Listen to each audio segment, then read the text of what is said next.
Saya divonis oleh psikiater mengidap anxiety, gelisah yang berlebihan gitu ya. Kemudian saya selalu merasa cemas kalau bertemu banyak orang, takut pergi sendiri. Tetapi Quran surah Al-Anbiya 83, alhamdulillah kecemasanku berkurang. Pertanyaannya, bagaimana caranya supaya anxiety itu tidak pernah kambuh lagi? Gini, Quran surah ke-51 ayat 49. Wa min kulli syai'in khalaqna zawjaini la'allakum tadhakkarun. Segala hal itu aku ciptakan, kata Allah, berpasangan supaya engkau sadar cuma aku yang tidak punya pasangan. Sehat lawannya apa, Bu?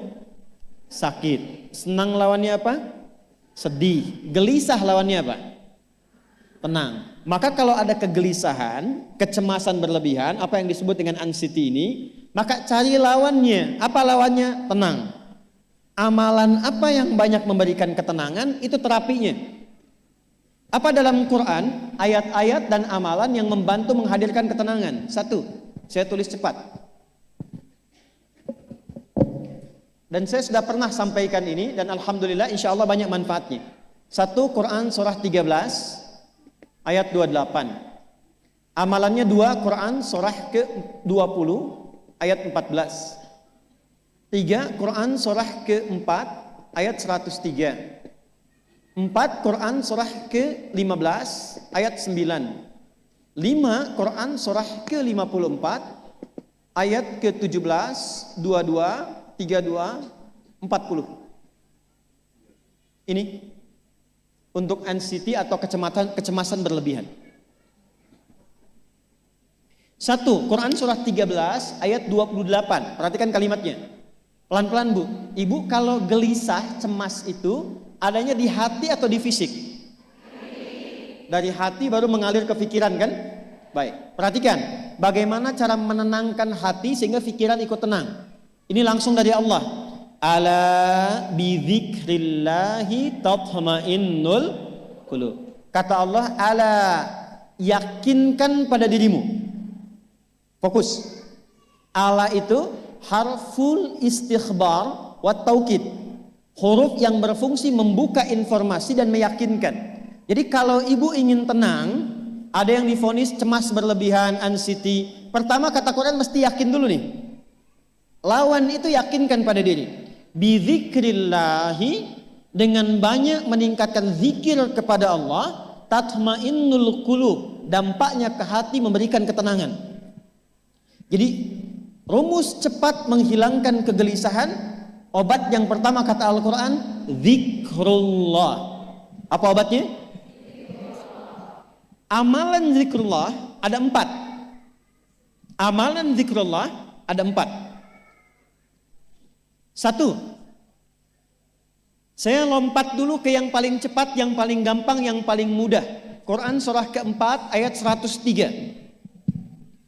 فَإِذَا قَضَيْتُمُ الصَّلَاةَ فَاذْكُرُوا اللَّهَ. Maka jika engkau telah tuntas mengerjakan salat, berzikirlah kepada Allah. Ibu kalau sudah salat ada zikir?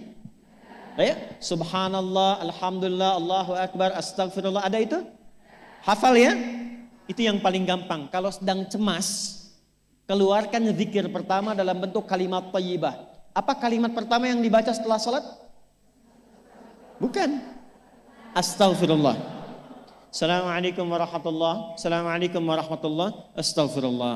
Astaghfirullah. Astaghfirullah. Allahumma antas salam wa minkas salam. Tabarakta ya dzal jalali wal ikram. Kalau ingin agak panjang, boleh. Ada yang versi panjangnya. Ya astaghfirullahalazim alladzi la ilaha illa huwal hayyul qayyum wa atubu ilaih. Baca 3 kali. Allahumma antas salam wa minkas salam wa ilaika ya'udus salam. Fahayyina rabbana bis salam wa adkhilna al jannata daras salam. Tabarakta ya dzal jalali. Yang pertama versi singkat, yang kedua digabung dengan doa versi panjang. Kalau sedang gelisah, bacakan cepat, tapi harus yakin. Karena kalimat Qur'annya mesti yakin. Astagfirullah, astagfirullah, astagfirullah. Jangan cuma di lisan sambil ingat Allah. Enggak, ini enggak main-main ya, ini enggak main-main. Jadi begitu sedang gelisah, cemas berlebihan, merasakan cemas, anak gimana belum datang, astagfirullah.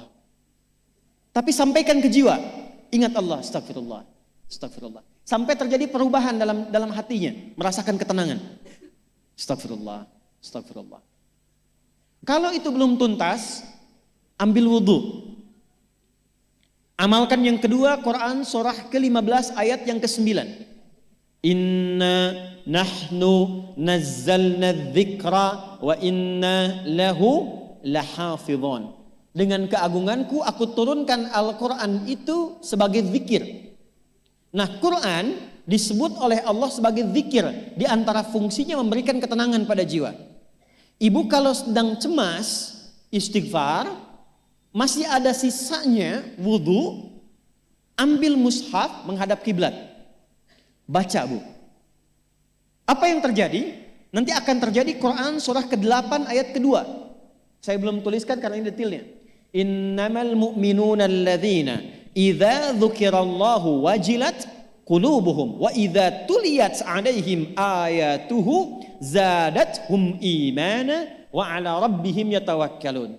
Sepanjang ada insan beriman, kata Allah, dia dibacakan kepadanya Quran atau bahkan dia membaca sendiri, akan ada getaran pada jiwanya, meningkat imannya, tersambung hubungannya dengan Allah. Yang paling dahsyat, ibu ambil wudhu, buka mushaf, baru dibuka mushafnya, kok tiba-tiba ayatnya sesuai dengan apa yang kita rasakan. Kadang terjadi begitu. Lu tiba-tiba ibu baca aja ibu baca. Tapi bacanya bukan cuma di lisan, sambungkan lisan dengan kolbu. Kalau tahu, cari surat-surat yang sesuai dengan kebutuhan. Misal, maaf ya Bu ya, ada yang menganggap misalnya ibu nggak punya kelebihan, ditinggalkan oleh teman, dikecilkan bahkan oleh pasangan sendiri, buka surat Ad-Duha, buka surat Al-Insyirah, 2 aja dulu. Baca dengan tulus, mengalir ke hati. Begitu ibu bacakan Wad-Duha wal-laili idza saja ma wadda'aka rabbuka wa ma. Perhatikan, rasakan surah itu diturunkan untuk ibu. Karena begitulah cara baca Quran. Kata para ulama, kalau kita ingin merasakan kenikmatan baca Al-Quran, rasakan saat baca surat itu diturunkan untuk kita. Maka cara bacanya akan beda. Wadduha, demi segala kenikmatan yang telah aku berikan kepadamu, seperti engkau nikmat merasakan cahaya duha, aku bersumpah. Wal-laili idza saja, dan demi semua kesulitan yang kau rasakan sekarang seperti gelapnya malam. Ma wadda'aka rabbuka wa ma qala. Hei, tanamkan pada hatimu yang paling dalam, aku tidak akan pernah meninggalkanmu dan engkau tidak seperti apa yang orang-orang lain katakan. Kalau ibu rasakan baca Quran seperti itu, hilang gelisah. Masih ada lagi kegelisahannya. Menghadap ke arah kiblat, tunaikan sholat. Sholatnya apa saja? Sesuai dengan waktunya. Kalau duha, duha. Kalau nggak ada waktu khusus, ambil wudhu, sholat mutlak. Sholat wudhu. Menghadap ke kiblat. Lalu maaf, saya tutup. Saat sujud, tumpahkan semua kegelisahan itu dalam sujud. Tumpahkan semua sampai air matanya mengalir. Gak apa-apa, tumpahkan semua. Nanti rasakan perubahan yang terjadi setelah sholat tuntas dikerjakan. Karena sholat mengumpulkan semua jenis zikir ini. Istighfar ada dalam sholat? Ada. Ya, ibu ruku sujud baca istighfar. Subhanakallahumma bihamdika Allahumma ighfirli. Subhanallah ada? Alhamdulillah ada? Allahu Akbar ada? Dalam sholat baca Quran? Al-Fatihah itu Quran. Semua ada. Sudah? Yang terakhir, biasanya kalau sudah selesai sholat, ketenangan awal itu muncul. Tapi setelah itu kadang-kadang muncul lagi, kalau belum tuntas semua. Maka praktekkan isi surat Al-Insyirah. Ini penutupnya. Inna ma'al usri fa inna ma'al usri. Apa artinya insyirah? Insyirah itu suasana hati yang lapang, selapang-lapangnya seakan-akan gak ada beban lagi. Maka kata Allah, kalau hatimu ingin lapang dan tidak pernah merasakan ada beban lagi, maka perhatikan. Alam nashrah. Hei, masa engkau merasa cemas, gelisah dan berlebihan hanya karena masalah yang sekarang kau hadapi?